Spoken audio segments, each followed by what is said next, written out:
Камила саткандарын көрсөтпөй калдың да дедиңер эле. Мына азыр эмнени сатып атам? Көрсөтөм. Мына ушул. Сонун тыккан холодильник экен. Муздары менен турат.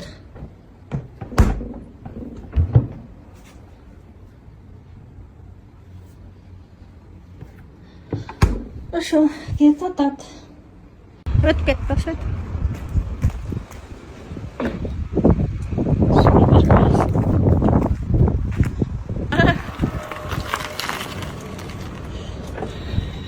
Hi there. Суну берип коюңуз дагы. Lemon or Zell? Zell or lemon? Doesn't matter. Okay. I can. Oh, thank you. I can scan your Zell. Just show me the QR code. Кетти холодильнигибиз сатылды $60. Арзандап дагы деген жок. Келип эле алып кетти. Бирдеме огулу деген экен. Значит, түрктөр болобу, Азербайжандардагы бирдеме огулу деген экен. Мына ошондой саттым. Азыр дагы эмне бар көрсөтөм. Окей. Дагы 2 холодильнигим бар. Şu жууштан зеригип качып жүрөм. Айттым, тола миден кууп чыкпай туруп тезирээк жууп сатышым керек деп. Мынага жер турат го, мындай эме болуп, ржавчина, заңдап турат го. Ошону жанагы средстваны духовкаларда жуй турганда коюп көрөйүн деп атам. Кандай болот экен? Arctic King деген экен. Бул нече шылтак бай. Бирок сайып көрдүм, сонун заңкылдап иштеп атат. Бул Magic Chef деген.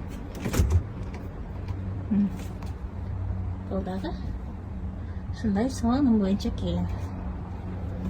Бул эки, биякта дагы бирдеме күтүп турат. Бул кондиционер жанагы. Сонун иштейт экен заңкылдап. Бул жака переносканы алып чыгып алып иштетип көрдүм. Мына эми эртең убакытта буларды жуушум керек. Ушундай депрессия боломбу, стресс боломбу, бала боломбу. Баары тест чыгып кайра ишин кылышым керек. Мурдада депрессия деген оору бар беле. Тоба. Оорулар дагы жаңыланып кетти, депрессия десе. Депрессия болуп ооруп, Депрессиядан чыгыштын бир эле жолу бар да, акча. Ушундай. Буйрса, жана пылесостордун бирөөсүн дагы бүгүн 4төн кийин келем деди. Аны сатсам, кыйла жүрүшүп калат дешим. Уже $60 кылып койдук. Аллахка шүгүр. $100 тезирээк жетсек, тезирээк жөнөтөм.